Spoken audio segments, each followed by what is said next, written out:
Hello everyone, and welcome to today's live broadcast, Challenges and Opportunities Building IT Capabilities to Support Large-Scale Omics Projects in a Health System. I'm Julianne Chiat of LabRoots, and I'll be your moderator for today's event. We have a few important announcements before we begin. This webcast is designed to be interactive, and we encourage you to ask questions during the event. You could submit questions by typing them into the Q&A box, which can be found by clicking on the green Q&A button at the lower left of the presentation window. We'll try to answer as many questions as we can. You can enlarge the slide window by clicking on the screen icon in the lower right-hand corner of the slide window. If you have any technical problems viewing or hearing this presentation, please click on the support button at the top right of your presentation window, or submit your problem through the green Q&A button on the lower left. This webinar has been approved for continuing educational credits. Please click on the CE button at the bottom left corner and follow the process to receive your credits. I would now like to introduce today's speaker, Aaronblack. Aaronblack has more than 15 years of IT and business experience consolidating and managing large and complex data sets from disparate sources. He holds many certifications in both technical and project management.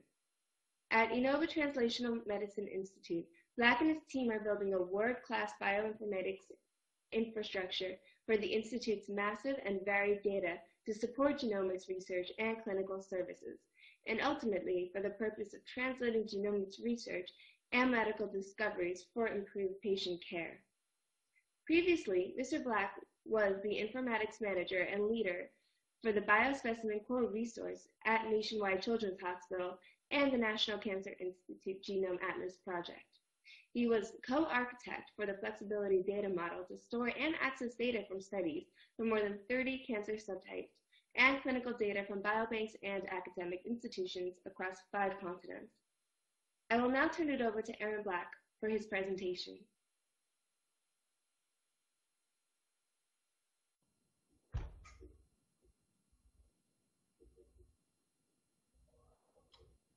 Thank you very much. It's a pleasure to be here today to give this presentation.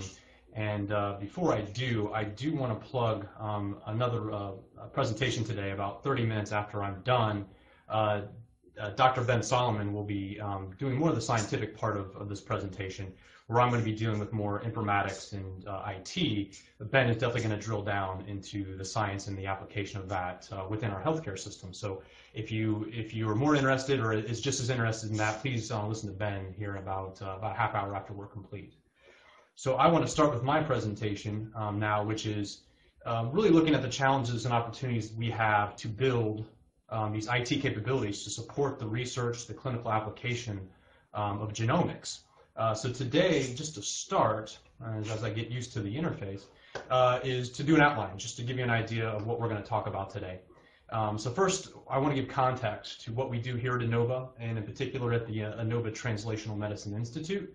Why we do it, who we are, and I'll give you a context of our health system, which is where we're doing this work. Secondly, we want to look at the challenges. So the more data we have, the bigger challenges that we have in front of us, particularly when we're trying to support the research and the scientists and the clinical applications. Next would be the opportunities. So just because there's a lot of challenges doesn't mean there's other opportunities that we see in the market. How do we leverage those? How do we make ourselves better now that we've been doing this for a while?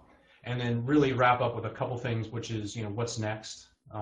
What are we seeing in the market? What are we seeing to enable, our research, our clinical, some next generation types of IT applications. And then I wrap it up with a little bit of lessons learned. So as we've been doing this here at Inova and ITMI, which is again the Inova Translational Medicine Institute, what have we learned? What are we trying to do and make ourselves better? So hopefully you'll get a good snapshot of what's happening really on the ground here at Inova. So moving on to our first slide, we're going to talk about who we are, what we do at Inova, and I'll try to move through these pretty quickly, but it gives you some context of really who we are and what we do. Inova is located on the East Coast, so mid-Atlantic region of the United States. Just to give you an example of kind of the geography here, we're our Inova Fairfax Hospital, which is our anchor hospital, one of 6, is about 15 miles outside of Washington, D.C. So we're in a very geographically diverse region, lots of population, and our hospital system is a comprehensive network, and you can see that here in the slides. And I wanted to give just a little bit about the numbers. These are a couple years old, but just about the size and the scope of what we do here at Inova. And Inova, this is back in 2000, probably 10, 2011, knew that personalized precision medicine was going to be the next step. Now, they probably didn't call it that way, but they wanted to translate this data into improved patient care, which you can see here on the left side of the slide. But when we started, it was founded by Dr. John Niederhuber, who at the time had just come in from as director of the National Cancer Institute, and so it started with one person. And we're now about a little over 5 years old, going into our 6th year, and now we've grown. And so you can see on the right, we have about 90 full-time employees that are part of our institute, and that split is really about a third lab, a third clinical, and a third IT and informatics, which is the group that I work with.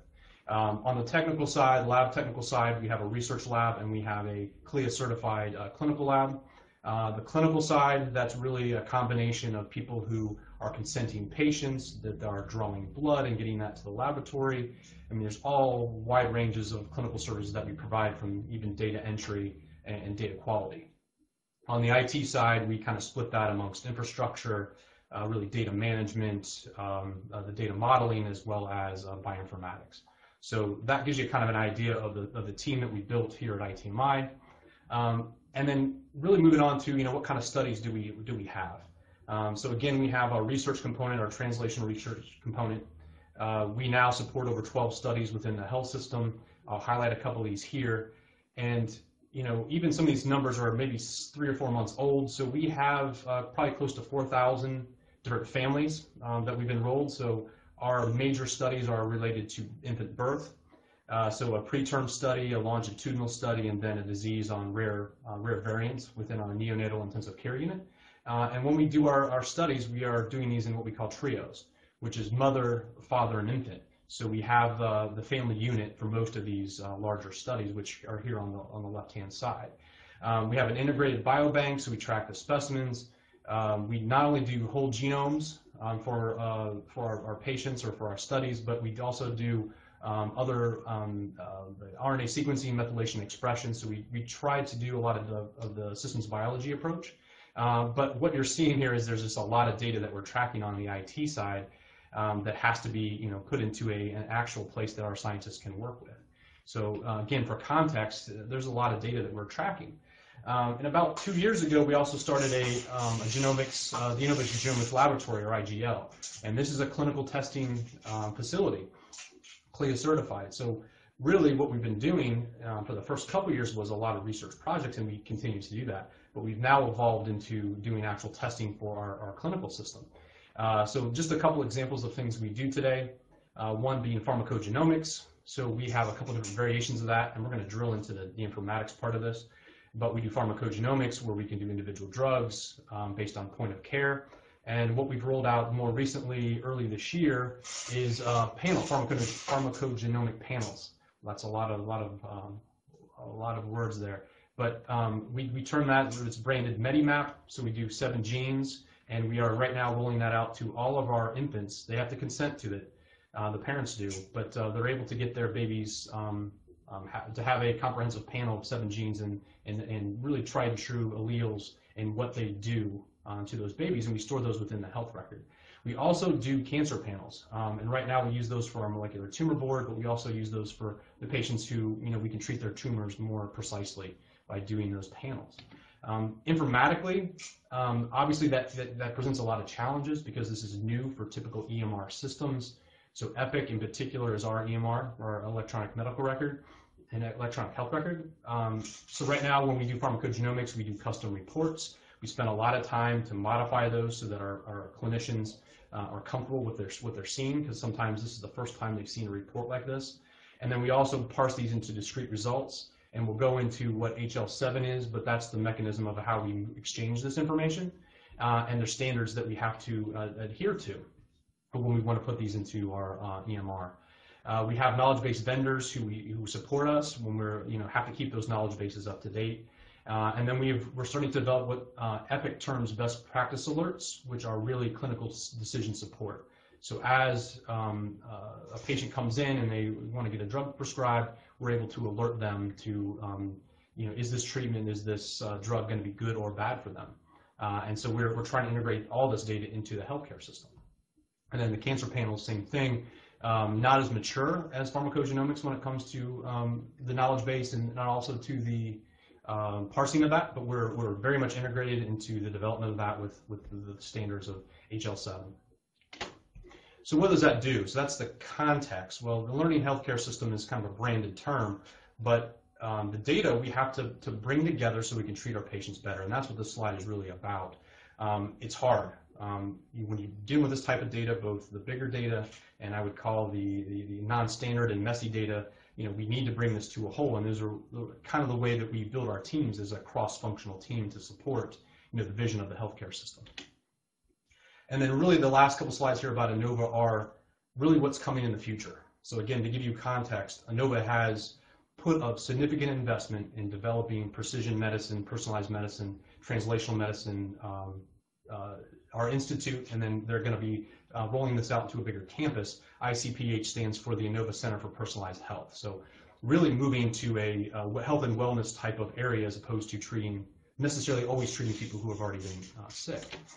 So just to give you a little bit about the campus, Inova bought the ExxonMobil World Headquarters, which is literally right across the street. It's an already established building, about 1.3 million square feet, so a very large footprint, but it's on a bigger campus, and we'll show this in the next slide.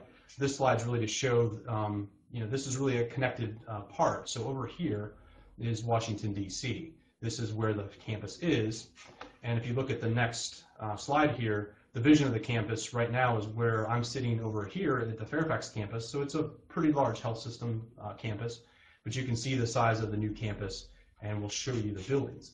Now, they're building this as, a place to attract world-class researchers, informaticists, specialty clinics, technology and life sciences services. And if you look at, I just wanted to show a couple of the buildings and what they've kind of triggered them for. So this is the entire campus, excuse me. So one of the things we are building, and it's already started construction, is the Inova Dwight and Martha Shar Cancer Institute.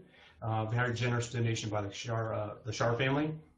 And that will be where we have a full 360 cancer center right on campus. And then where my group is going to go is this really what we're terming a technology center.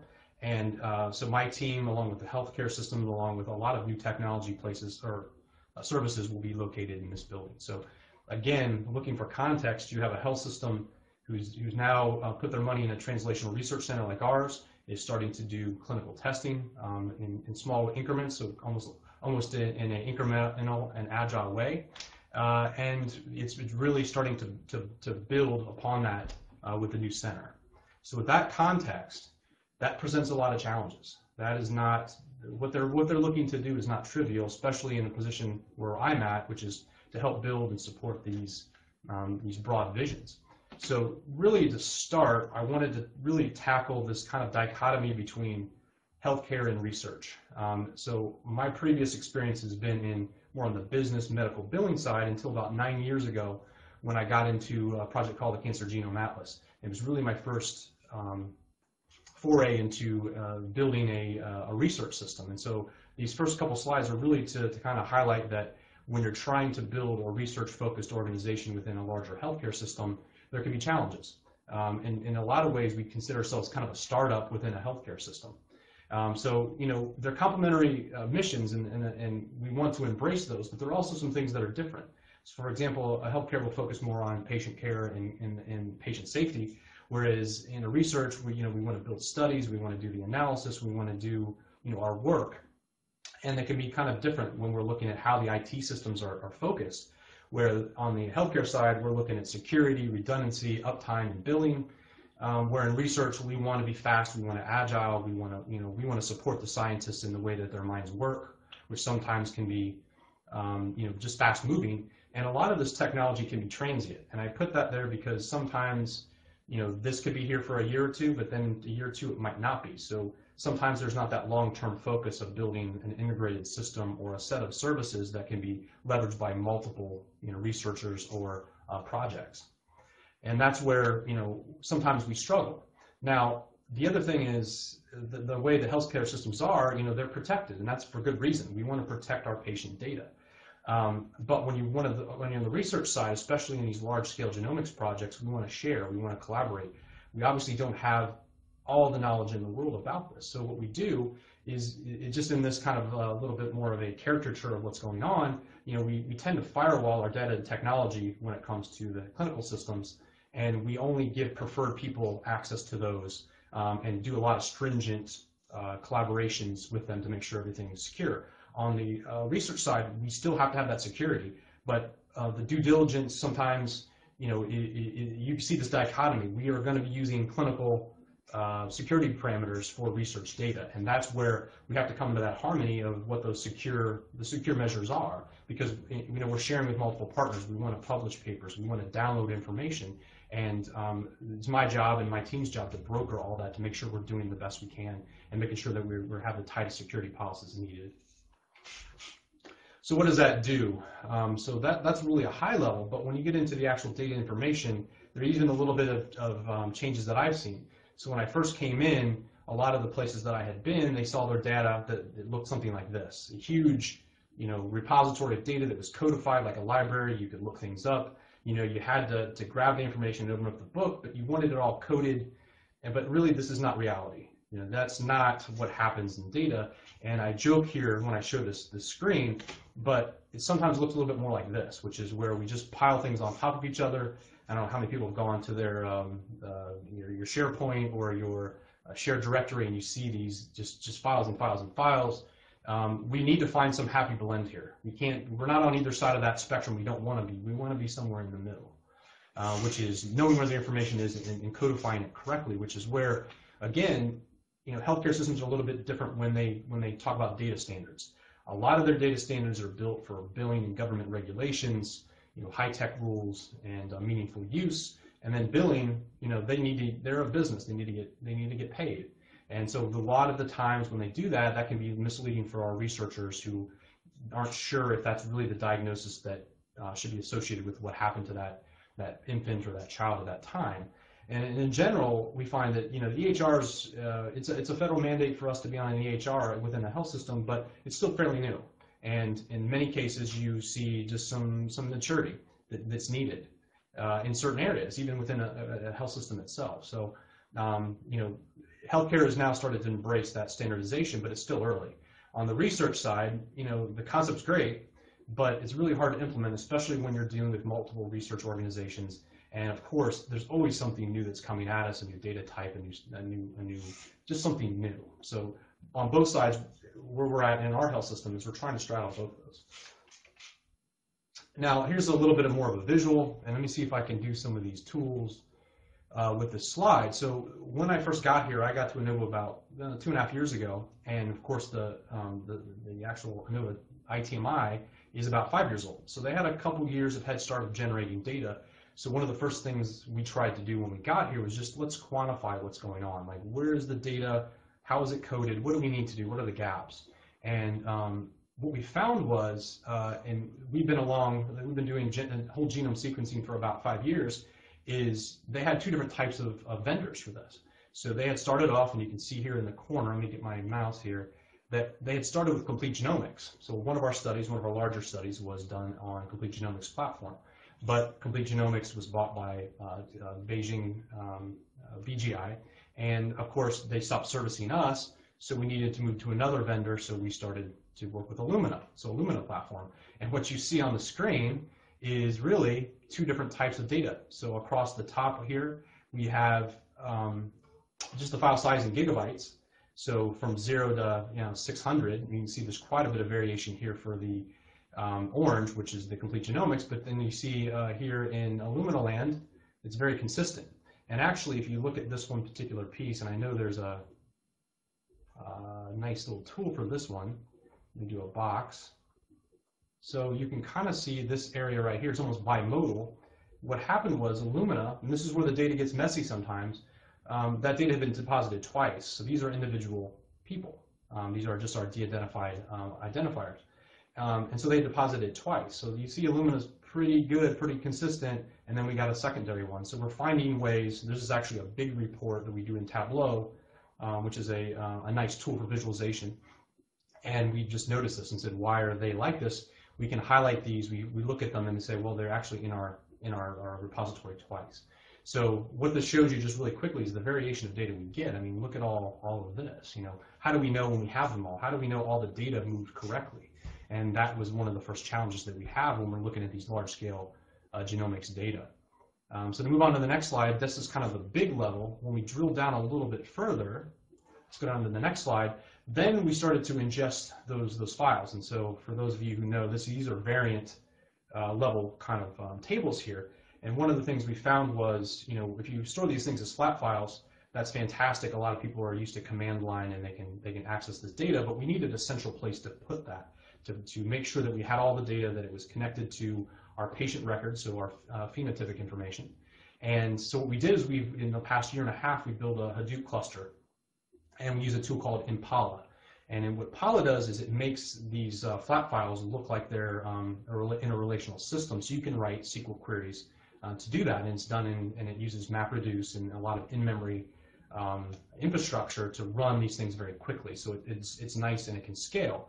But what you'll see here is when we run this query, we actually have two different files now, because the complete genomics variant files are quite a bit different than the Illumina files. And we've done a bunch of normalizations, and we've worked with a very great group out of Seattle Institute for Systems Biology to really try to blend these as best as possible. But we actually have two different files named the same thing, but they're in a different schema. So when we run this code, what you're going to see, and I'll undo my little thing here, is that these are my sample IDs on this side. So let me grab my piece here. So what you have is, you know, the sample IDs, and then you have the number of variants that are coming out of that file with the custom filtering we do that tried to normalize this data as best as possible. And we've iterated over this multiple times. And you can see that these numbers are quite a bit different. You know, these are actually different people. These aren't exact match to match because, again, we're doing a lot of comparisons. But on the variant side, you can see that they're kind of different. And when we do the summary here, the averages, and just to give you a number here, Illumina is probably around 5,000 different samples that we've tracked. And on the complete genomics side, it's about 3,000.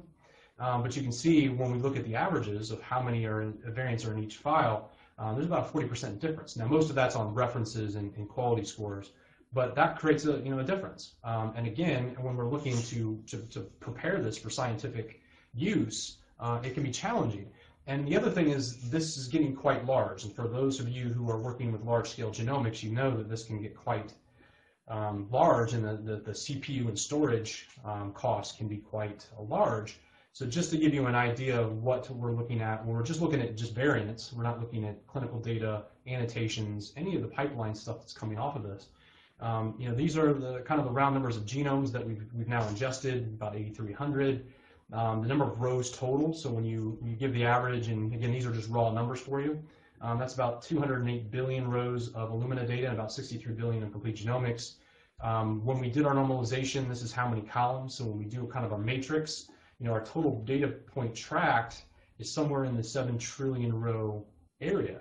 And that's not something you put in, into an Excel spreadsheet or even into Access or a traditional relational system.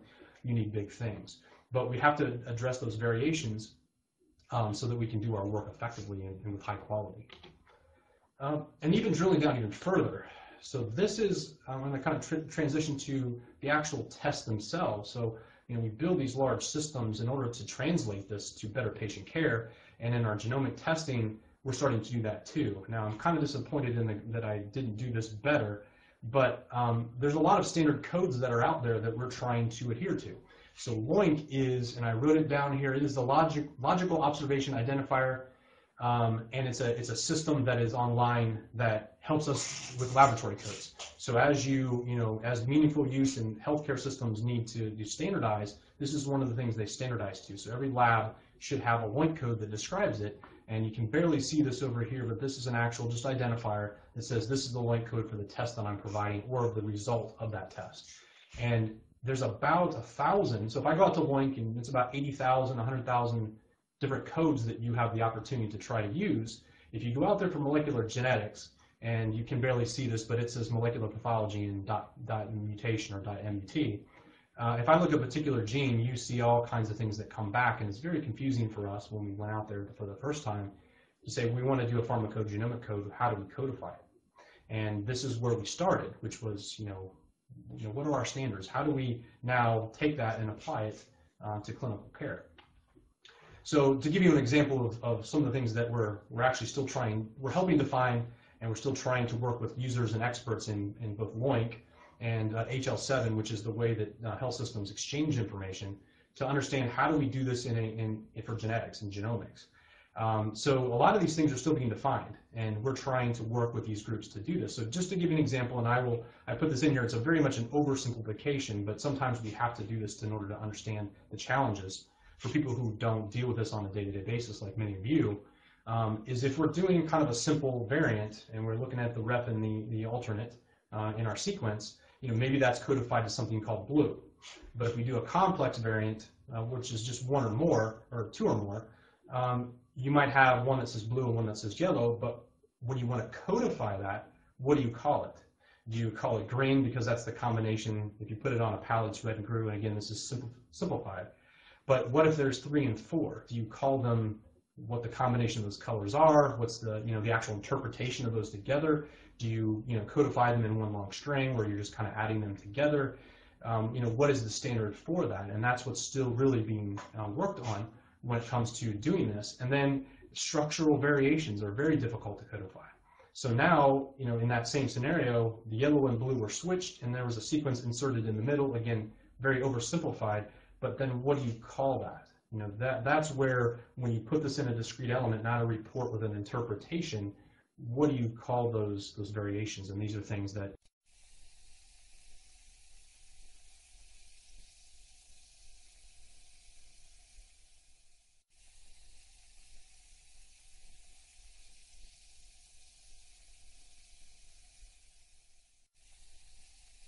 and as it continues to escalate, so again, I'm between what all the challenges are, eventually you get into simple variants, complex variants, and then structural variations. And actually, I did want to go back one slide.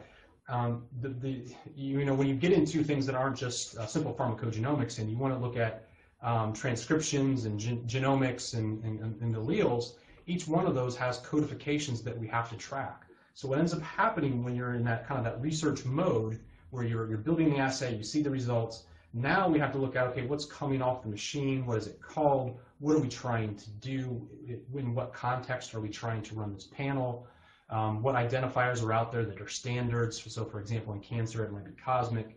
And for each one of these tests, then we have a lot of work to do on the IT and informatics side to make sure that these things are coded appropriately, which is, again, where we're at right now with a lot of our tests. And we're working with some of the standards committees, HL7 and LOINC, to evaluate these, because it's one thing to have a standard, but then is it actually good in practice? And that's where we're at right now. So again, as we develop these tests, we're going to have to be evaluating them almost test by test to see how do we code them effectively, and then share them, because a lot of this is, what is the utility if you're going to do the sequencing? If you don't have the discrete results codified some way, how do you know the value of it when something new is gained? So if there's new knowledge, how do we go back and find out what happened? If it's embedded in a PDF report, there's many times that we can't scan for those. We can't build clinical decision support for drug interactions, for clinical trials, for particular therapies we know will or will not work. So we're in an interesting point, but at Inova we're really trying to push forward with this. So I want to transition a little bit. I kind of got into some detail with some visuals on kind of what we're doing, but really generally we have a lot of challenges when it comes to scaling genomics, just basically because of the size, which is always the first thing, which is scale. How do you've moved from a genome to 5 genomes to 100 genomes, various panels, various other types of data, RNA sequencing, microRNA, methylation, microbiome is now something that we're interested in our collecting in some of our protocols. So how does that all come together? So it's always been an issue. Security, obviously, that overlays everything, especially when we're dealing with clinical data. I do want to highlight staff. STAP I mean, this technology is growing quite rapidly. It's really a convergence of biotechnology and IT that is coming to the forefront. So to find people that can work in this space is very, very difficult. And then lastly, and I put here that now really 30% of my job is to evaluate new technology. I mean, we know we need help. We know we need people that can support various aspects of ordering the test, to doing the analysis, to storing, to returning those results. So, right now we have a lot of people that have a lot of really great solutions, but we really have to make sure that it's not just more of a sales pitch. It's technology that's going to work for our business, which is genomics. And really the one that I wanted to highlight today in particular is because there's been a lot of work with storing data. So whether the storage per byte is very cheap. You compute by using cloud services. Even if you buy on-premise architectures, you really can get a lot of value out of those. But the one thing that is probably the biggest bottleneck for us when we try to scale this is moving the data around. So in my little play here, we have really massive amounts of data. So if you have more than a terabyte of data that you're working with, trying to move that to another location, I try to make this as apparent. It's a really small piece of bandwidth that has to move that data. And it's very hard to update your bandwidth if you're in an existing building or an existing place trying to open up walls to put bigger cords. And so typically this is the biggest bottleneck for us right now, is moving this data around. And so we're trying to find ways to not move it so much. And really, that's where the business comes in. And I know that's not the sexiest thing for just to look in research, but generally when a healthcare system, they want to look at, you're spending a lot of money to build these really big things, but what are we getting out of that? What is really happening? And I think that's really difficult to measure when you're looking at research. And even on the clinical side, when you're doing these tests for the first time, it's going to take some time to establish what the metrics are for success. So, as the data generation costs fall, so as the sequencing gets cheaper and the machines are more and more widespread, the data or the costs are moving from generation to storage. And that's really growing. The data management, the stuff that we do, is actually, that cost is going up quite substantially. And of course, there's always going to be this pressure to publish, to develop new products, to recruit and brand yourself, and those are things that we've seen in the market right now. And a lot of this is hidden from cost. So these things are very complicated, and whether you're improving the firewalls or you're improving your network bandwidth, you have to train people up. You maintain these great things you build. You got to maintain them too. Those are costs. And then of course, a lot of the work that we do is also trying to educate our business. What we're doing. These are complicated things that we're all working on. How do we, basically articulate that to people who don't do this on a day-to-day basis? So those are a lot of the challenges on the business side. And then I put this slide here because I have a handful of pet peeves that I always put into some of my slides. One of the ones, and these are actually somewhat recent, we have a particular biological data vendor, and this is kind of widespread, your sequencing machines, where they put servers and things next to them for the interfaces, and they don't really think about security. They don't think about how we upgrade. So we have one machine that has a Windows Vista operating system on it, and for those of you who don't know, Windows Vista is super old. And when we went to go to upgrade it, they said, well, we don't want to upgrade it. You're going to have to buy a new machine. And we said, okay, what's that cost? And it was quite expensive. So just know when you get into this that some of these IT vendors are not the best when it comes to, or the data vendors are not so good at supporting their machines. And we've had a lot of, again, this is my pet peeve, a lot of that going on. A second one, which is a little bit different, because I was a part of the Cancer Genome Atlas, one of the biggest things that we ran into there, and then we run into now, is when researchers typically think about identifiers, they want to talk about them. And so, for example, in this example, they're codifying different things, like that might be the site. This other things, let me go ahead and hit my screen here. This might be the site here. This might be the de-identified patient number. This is the sample type. This is how many vials there are. Anyway, they're codifying this, and very early on, they made this their unique identifier. And the problem is, if you ever put in one of these identifiers, you've just coded something wrong, and you can't change it. So, you can print the nice identifiers on your laboratory materials or on your reports, but generally we like unique identifiers that are database driven. I know some people get annoyed by UUIDs or identifiers, but generally we want to keep those things separate. And the last one, which is personal to me, is there's a lot of work right now being done on what we call data models. So you're getting all this information from all over the place. How do you build kind of a standard location for that? And what we find is that there's a lot of over-engineering going on right now with how this data sits. So that really is a lot of the challenges. And so I spent a lot of time on that, probably a little too much on that. So I want to jump right into the opportunities and move forward. And a lot of the opportunities are actually surrounding this kind of investment that people are making in healthcare and trying to move this from how we treat people that have already gotten the disease to moving towards more of a proactive, predictive model, which is treating people and then being incentivized for treating them better. And this is more of a slide that the health system promotes, which is as we move from 2000 on forward, the amount of cost that is associated with healthcare is growing exponentially. But I actually like this one a little bit better. I saw this particular graph at a National Academy of Sciences a presentation. I really loved it. And what this is a representation of the U.S. and the United States against every other kind of like country that is economically similar. So think Sweden, France, Germany, some European countries that have the same resources. And what you can see is that the ages of people, this is mortality rate, so what rank you are, and the higher you are on this list, the better you are. But this is the U.S. chart. And from 0 to 95, you can see the U.S. is not doing so well. But then right when you get to 65, they do really, really well. So if you can make the 65 in the United States, you do really well. But until then, you're not you're not on par with what the international standard is. And so again, we want to move that curve down so that we're treating people better. And that's again a momentum thing for what's going on.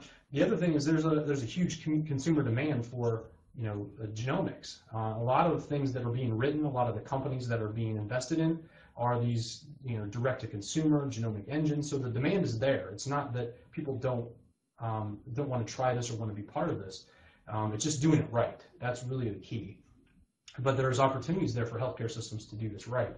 And then in general, because of that, right now at Inova and other places that we talk to, there's a lot of collaborations going on. There's a lot of shared research. And again, the backbone of that from an IT perspective is very interesting to us. Whether those are consortiums that are being built in particular diseases or disease cohorts, public-private partnerships, so pharmaceutical companies partnering with healthcare systems, and then a lot of venture capital and philanthropy is going on right now that I think is an opportunity for us to really invest a lot in this research and then at the application of that. From a pure information technology perspective, for us, we started to use a lot of cloud services because it's really small to start investing in it. Again, it's a different paradigm. If you haven't dealt with it, you do have to do some learning, but it's scalable. A lot of APIs, programmatically accessible. It's a great thing for us to scale. And they're building a lot of what we call ecosystem partners. So they're latching on to those APIs and really building some really cool things that are scalable and affordable for us, especially with budgetary concerns. And my recommendation on cloud is make sure you build in your control the cost, because even though it's effective, it can get out of control if you don't monitor and maintain it. We've used a lot of what they call tagging. So we're an Amazon user, and we tag a lot of our instances, our data, so we can do actually some kind of metric on what's happening, who's using what, because a lot of it is not, it's hard to, again, monitor. And then, we try to lessen all the choices early, meaning Amazon's got like 50 services, and at the very end, I'll list some of the ones that we use. But these things it can be overwhelming. So we try to make sure our scientists know exactly what they can use and how to use it, instead of just giving them the keys to the castle. Other opportunities on the data side, I'll go through this fairly quickly, but there's a lot of flavors of what we use. So again, we use Hadoop. We have an in-memory HPC environment. We use a columnar data store in Amazon called Redshift. We have partners that use graph databases and other open source tools. So we don't believe that one database will rule them all. It's definitely application specific. And in general, when you're looking at these, consider the trade-offs between what is good, what is bad. I mean, people will sell you just about anything. So look at that kind of speed versus cost parameters. Are you going to do this in batch? Are you going to do this in the streaming kind of capacity?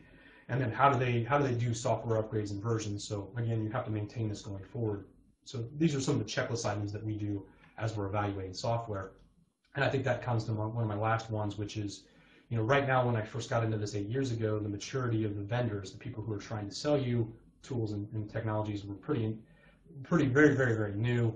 But as they mature, as they have both failures and successes, I think that there's more and more valid options that are out there, which can be good and bad depending on where you're at trying to build something.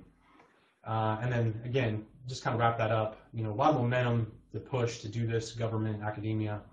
The consortiums are coming together and trying to build these things, and I think you have to push, even though it might not be perfect. You have to push forward to get that information. And then optimization. So once you've built it, how do you start to know how good you're doing? What are your metrics? I know that, again, that's not necessarily what you think about first, but in order to keep this going, I think we have to look at doing this right. So to kind of wrap up here, the last couple slides, what do we think's next? And I'll move through these fairly quickly because I'm running a little bit low on time. But what we built here at Inova and in our research environments are different networks. So we've really tried to build what we call hybrid cloud, and there's different terms for hybrid cloud, but when we say that, that means we're blending cloud services with on-prem, and of course, we have to bridge a little bit of the research and clinical systems too. And so we're trying to build this, but there's really not a template for this. We're trying to figure out the best use cases for what we're doing. And what we've really tried to do is automate that. So what's next for us is complete automation of data ingestion, data quality, the pipelining, and then moving it between these networks with automation and tracking. So this is just a really quick animation.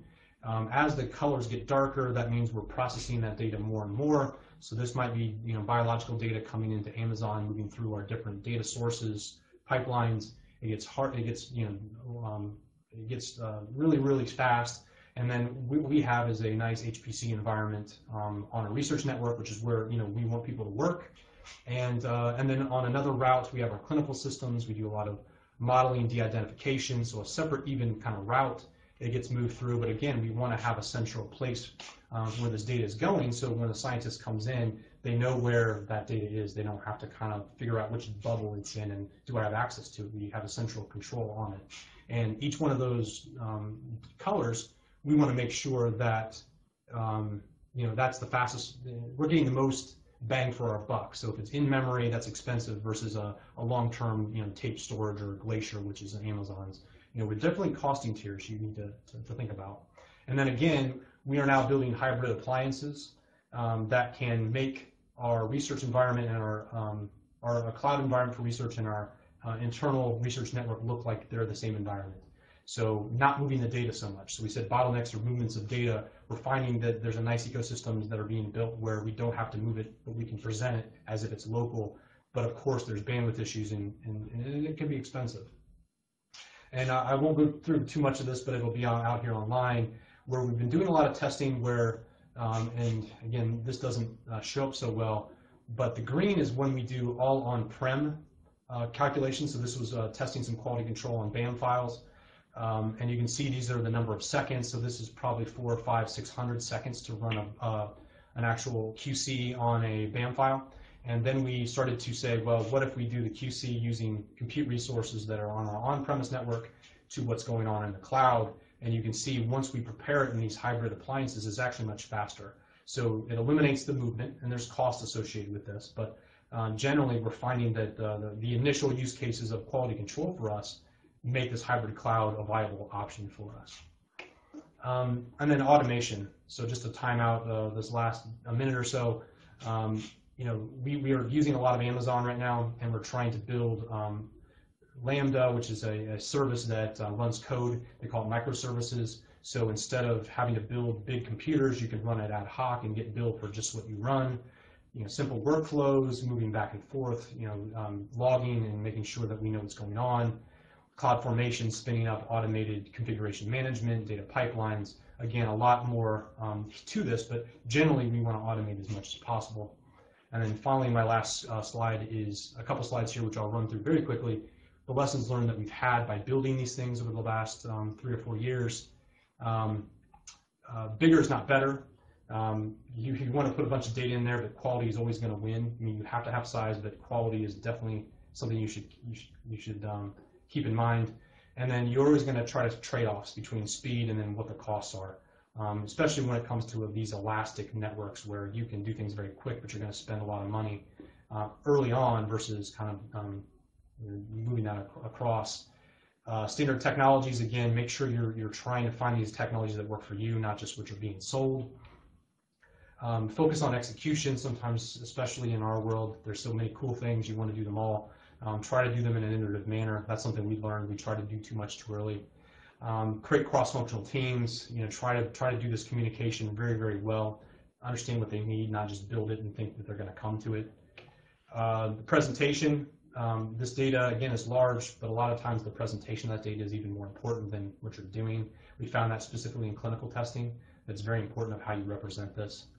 And then, again, there's not one database that we found that we could just jam it all into. We've really tried to blend the right types of data into the right types of systems, but always tracking those things informatically so we know, what's there and how big it is. So that's the end of my presentation. I appreciate your time. I think I'm going to pull it over to Q&A now, and this is just my last credit slide.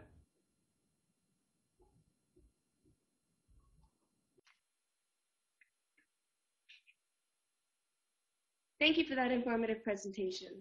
Before we get started on the question and answer session, I would like to remind our audience how to submit questions. You could submit questions by typing them into the Q&A box, which can be found by clicking on the green Q&A button at the lower left of the presentation window. We'll try to answer as many questions as we can. Our first question: how do you add environmental factors, influence of personalized health management into the data? Question due to Cancer Cluster of East Harris County, Texas, from industrial staff.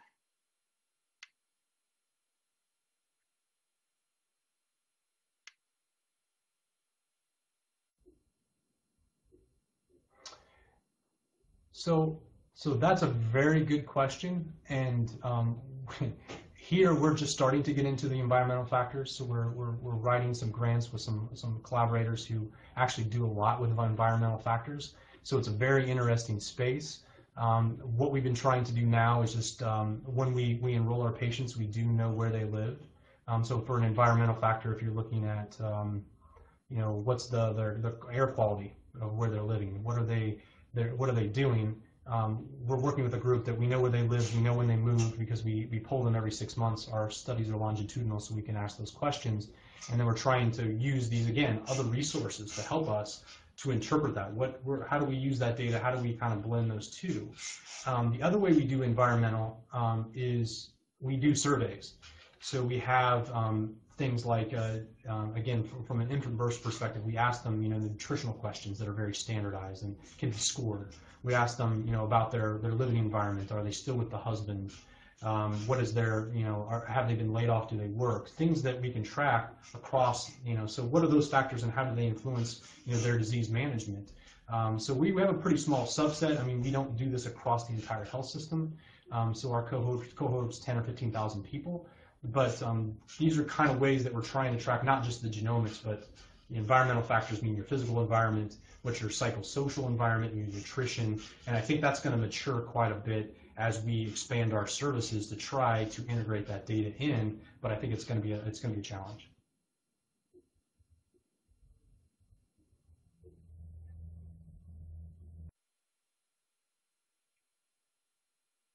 The next question: what is the IT cost contribution to the overall genetic test costs?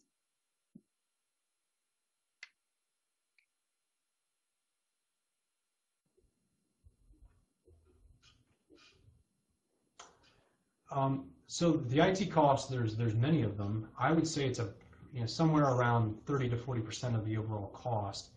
Only because you have to, when you're building these systems, a lot of them require specialized software. So, for example, a laboratory information system, you need to put money into starting that up. So where it might not be a percentage, an actual direct cost to the test, it's overhead. I mean, to get these things started, to buy the sequencers, to buy the software, to staff that, and to train them should be included in the cost of those tests, and the accountants can kind of amortize that. When it comes to the actual direct costs on the test, actually it's fairly small, just because the storages are pretty cheap, and they're getting cheaper. the calculation, the compute is getting cheaper. And so when you look at the costs, the direct cost to test, I would say, you know, it's probably 10% or less when you do this at a scale.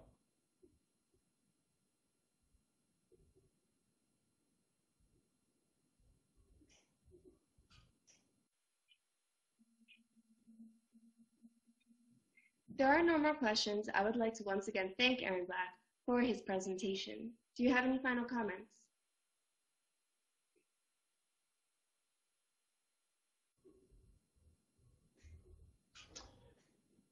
Yeah, I would like to thank everybody for attending, those who will be watching online later. And again, I want to make a plug for Dr. Ben Solomon, who will be talking in about a half hour. He definitely will have a lot to say about the clinical application as well as the science behind a lot of the data that I talked about today. So I want to thank everybody for attending.